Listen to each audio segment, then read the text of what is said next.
بہت نالائق آدمی ہوں، بہت نالائق۔ ایک چیز آپ کو بتاتا ہوں، جو حضرت اقدس مولانا محمد منظور نعمانی رحمۃ اللہ علیہ کو حضرت اقدس عبید اللہ سندھی رحمۃ اللہ علیہ نے جو نصیحت کی، وہ آپ کو بتا رہا ہوں مولوی صاحب، خدا کی قسم زندگی بھر اس کو یاد رکھو گے۔ میں تو نالائق آدمی گزرا، لیکن فرماتے ہیں کہ عبید اللہ سندھی مظلوم کے ساتھ ظلم تو ہوا۔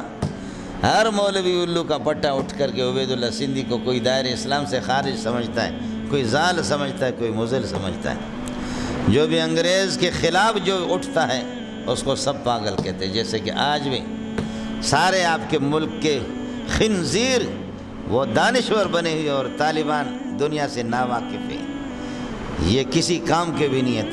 طالبان شیر، چاہے اللہ آپ کا بھلا کریے کہ کھائے تب بھی شیر ہے، بھوک سے مرے تب بھی شیر ہے۔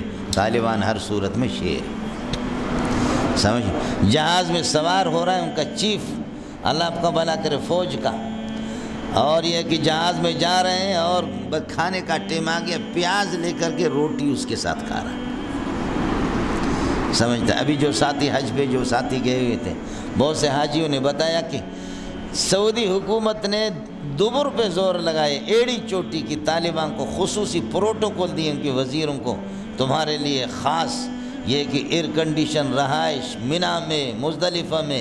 کہتے ایک طالبان کا ایک وزیر بھی وہاں گیا نہیں۔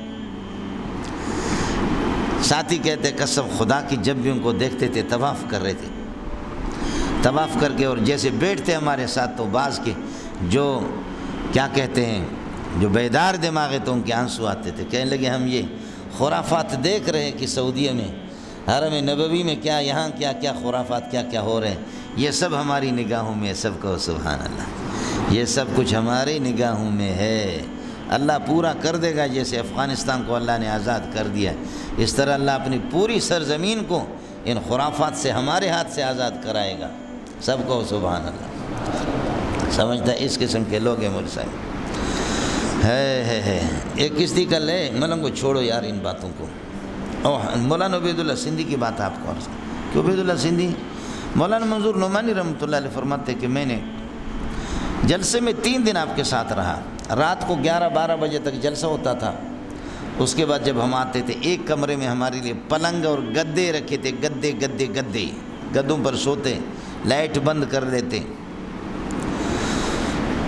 مولانا عبید اللہ سندھی آہستہ آہستہ آدھا پونا گھنٹے کے بعد اس گدے سے نیچے آ کر فرش پہ سوتا تھا۔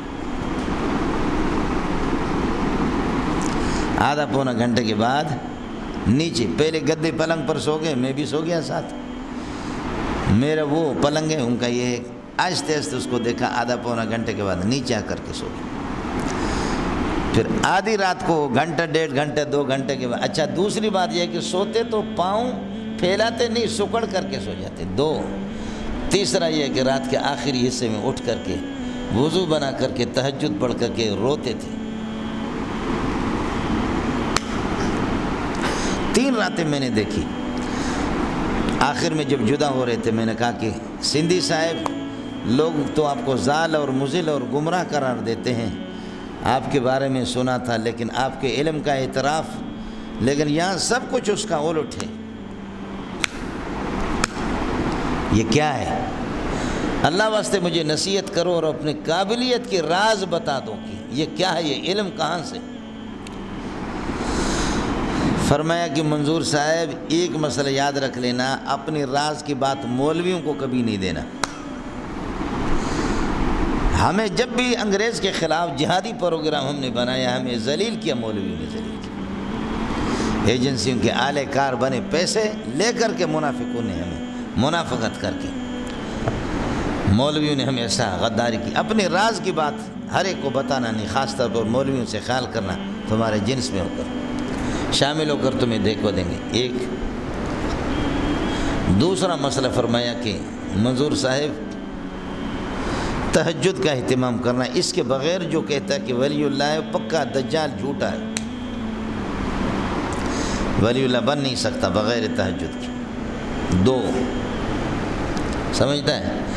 تیسرا منظور آپ کو بتا دوں، میں شاہ ولی اللہ کے اسرار اور رموز کے علم کا حافظ ہوں، منطق و معقولات کا بھی حافظ ہوں، لیکن میں نے قرآن پاک میں 50 سال محنت کی ہے۔